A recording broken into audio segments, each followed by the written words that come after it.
En primer lugar, contarles un poco cómo tenemos pensada esta presentación.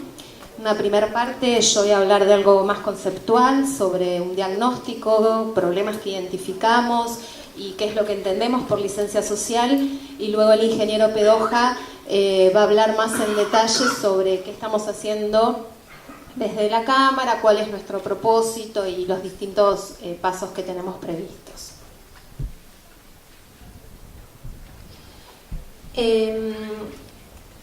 Al iniciar este trabajo nos encontramos con el tema de que la dimensión social y el tema de la sostenibilidad de los proyectos es una de las cuestiones claves a la hora de encarar cualquier emprendimiento productivo.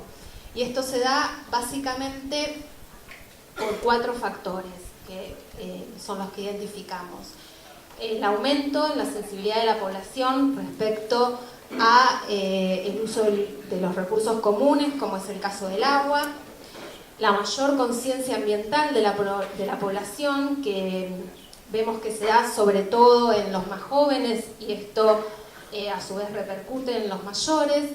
Además, los requisitos ambientales que surgen en el comercio internacional, que tienen que ver con el ecoetiquetado de productos, verificar si los procesos de producción han sido bajo un proceso de eficiencia energética o si se tiene en cuenta todo el ciclo de vida del producto, la huella de carbono. Y además los países han asumido mayores compromisos respecto al cambio climático. Todos sabemos de la COP de París del año pasado, y esto también hay que tenerlo en cuenta a la hora de pensar nuevos emprendimientos productivos.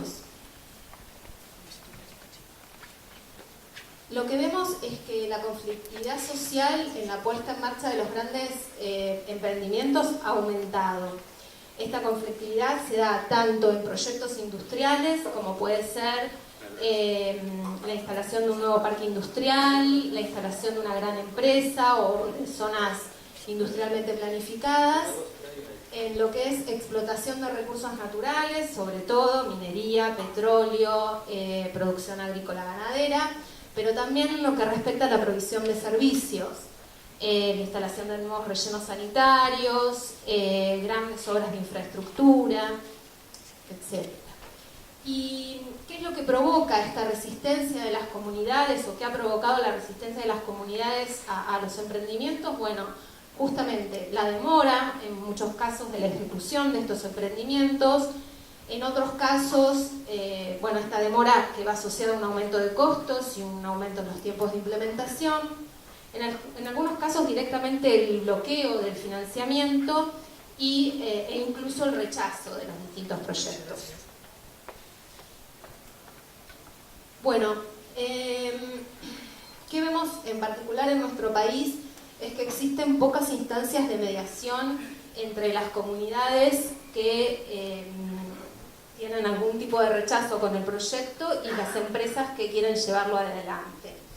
Por otra parte, vemos que el Estado ha actuado generalmente colocándose de un lado, digamos, a favor de una de las partes, por tal vez un interés político o electoral, más a favor de la comunidad, o por un interés genuino de desarrollo económico, más a favor de las empresas, sin tener en cuenta todas las variables que esa comunidad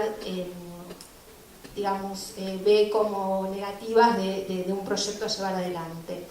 Y a su vez vemos que el Estado tiene dificultad para llevar adelante proyectos propios y lograr el consenso de la población para poder llevarlos adelante, ¿no? Bueno, un poco lo que también analizamos es que la información que se brinda no es creíble para la población. La población no cree en las distintas propuestas que les hacen llegar los responsables de los proyectos, y tampoco valora positivamente el accionar de contralor del Estado. También tiene dudas respecto a que el control se haga efectivamente. Los estudios de impacto ambiental también están siendo cuestionados, en muchos casos por las malas prácticas anteriores y sobre todo por la falta de seguimiento en el cumplimiento de esos estudios en la ejecución de los proyectos. Y también otro factor que encontramos es que la población incluye demandas propias, socioeconómicas, tal vez no vinculadas al proyecto en sí mismo, pero que al momento de presentarse la oportunidad de interactuar con las autoridades o mismo hacia la empresa, transmite esas demandas sociales que tal vez no es la empresa o el responsable del proyecto el que las pueda satisfacer, pero aprovecha el espacio para hacerlas visibles.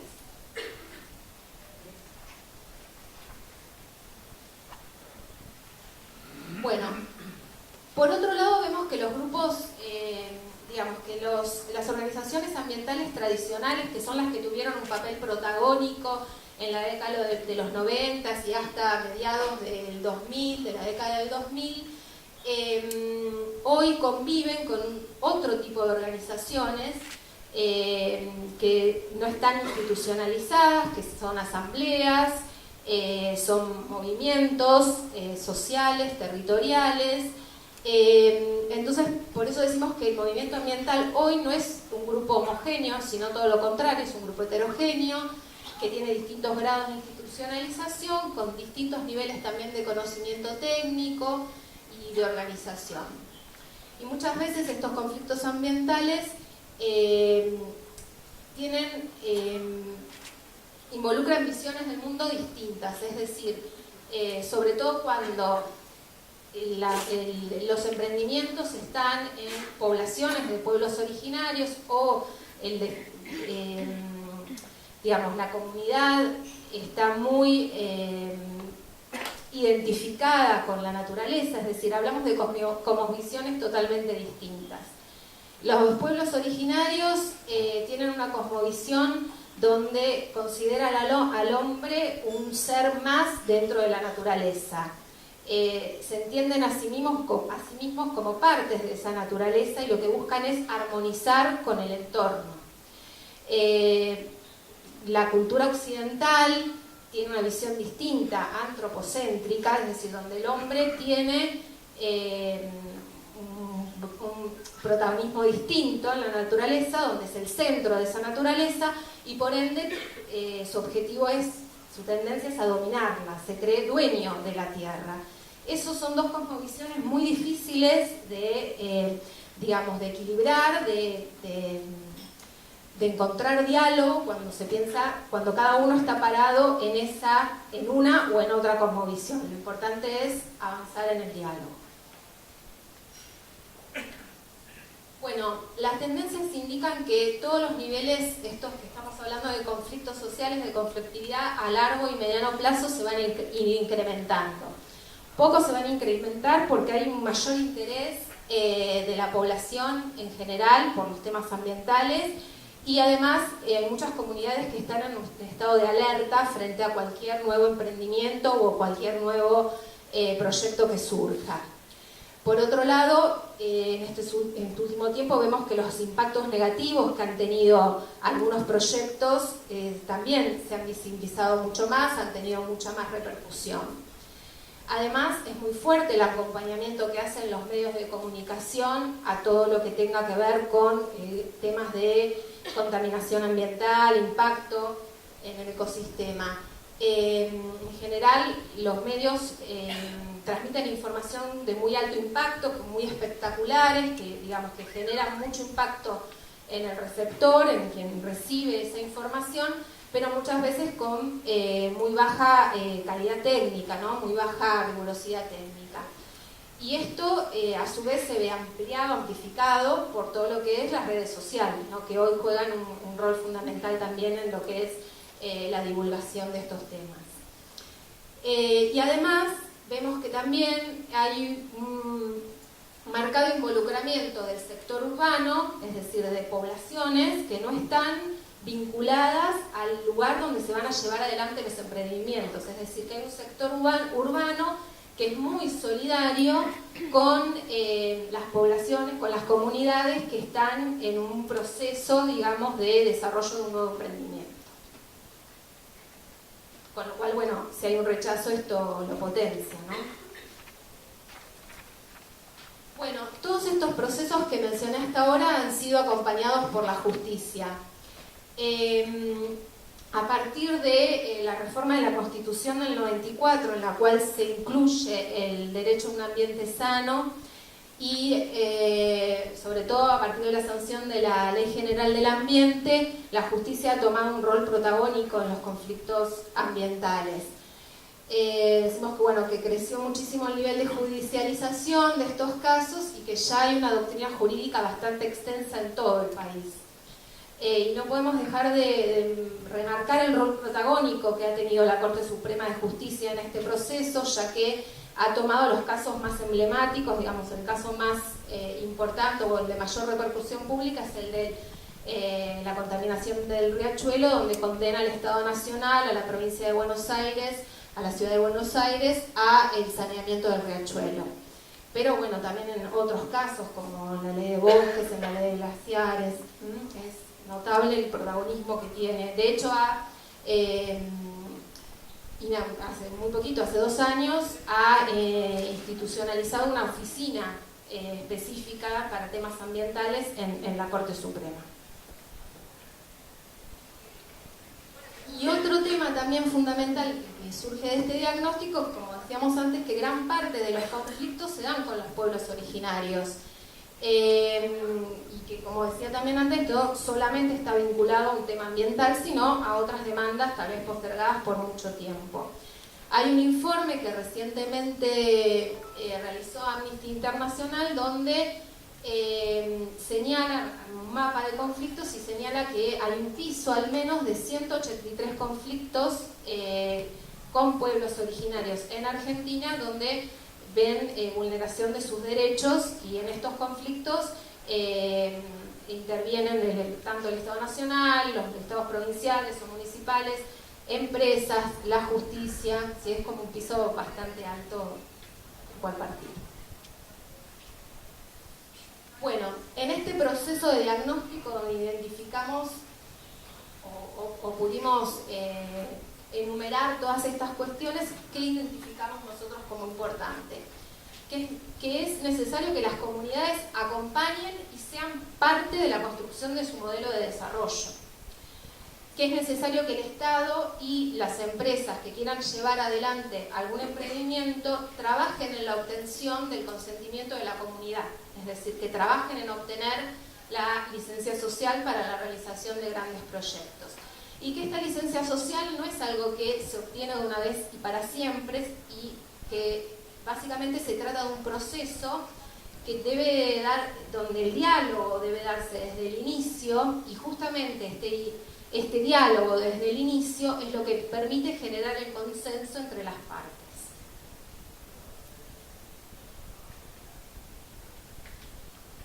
¿Qué entendemos por licencia social? Como para hablar de alguna definición, decimos que la licencia social supone el consentimiento libre, informado, previo y permanente de una comunidad local y de todos sus grupos de interés, stakeholders, actores sociales, como queramos llamarlos, para la realización de los proyectos de inversión.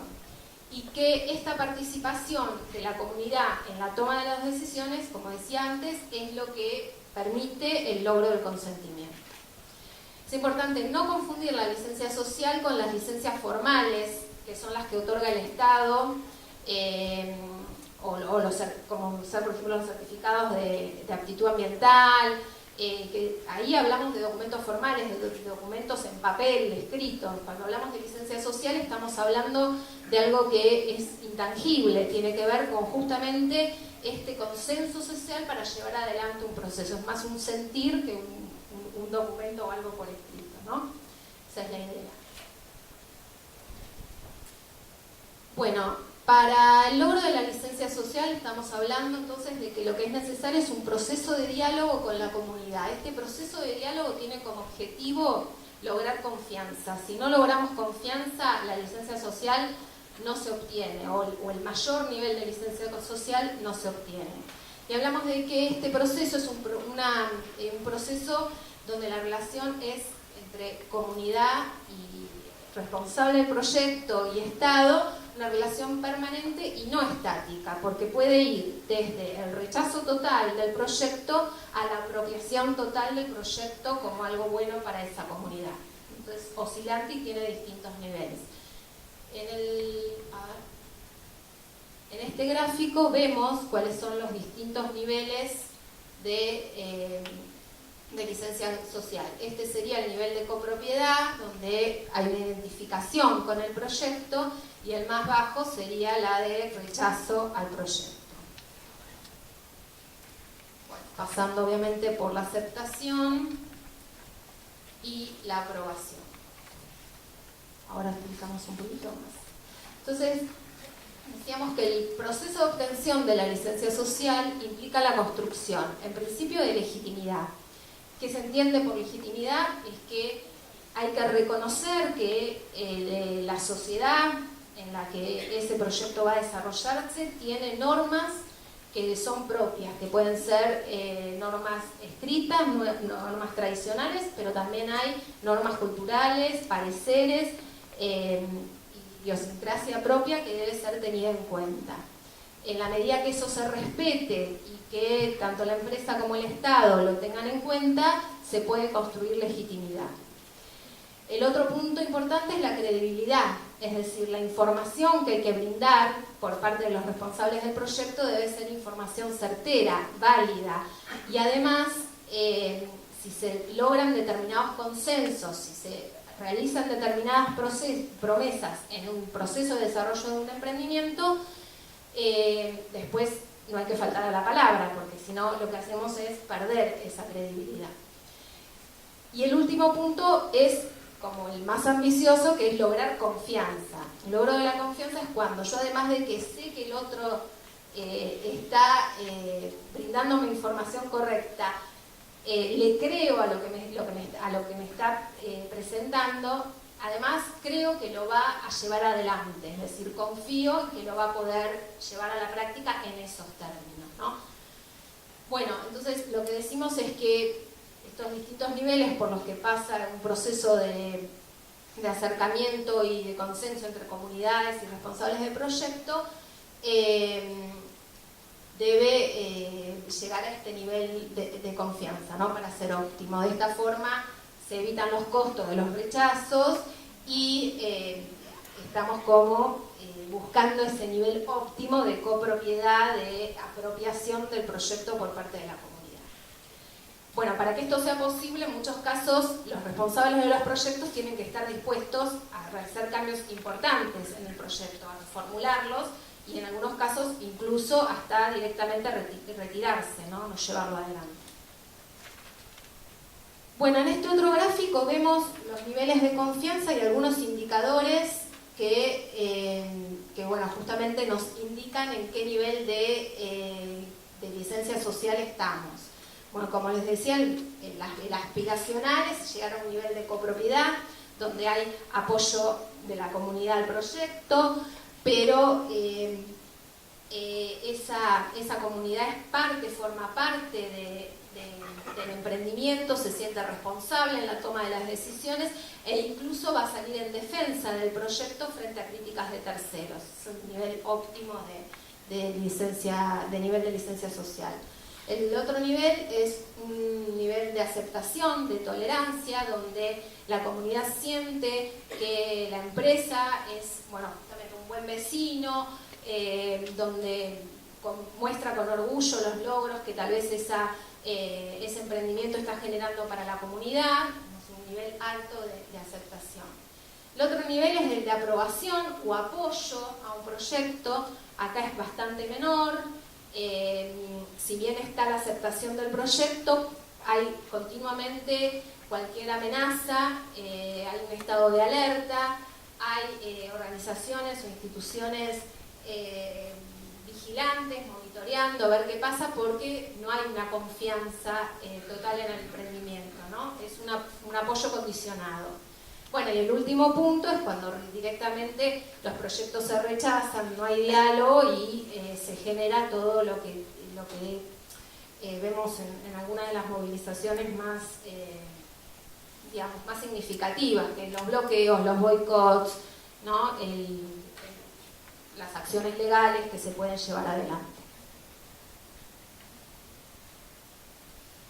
Bueno, en el análisis también que intentamos hacer para tener un diagnóstico del estado de situación de la licencia ambiental, vemos que hay algunos organismos internacionales que han comenzado a tratar este tema. Si bien no hay una normativa internacional al respecto, hay organismos que han trabajado en la temática. Y bueno, tenemos por ejemplo la OCDE, que es la organización que reúne a los países más desarrollados, que ha desarrollado o está en el proceso de desarrollo de una guía de debida diligencia para la participación significativa de las partes interesadas involucradas en el sector de extracción. Básicamente es una guía que propicia justamente el diálogo y la incorporación de las partes interesadas en estos procesos de nuevos procesos en el sector extractivo.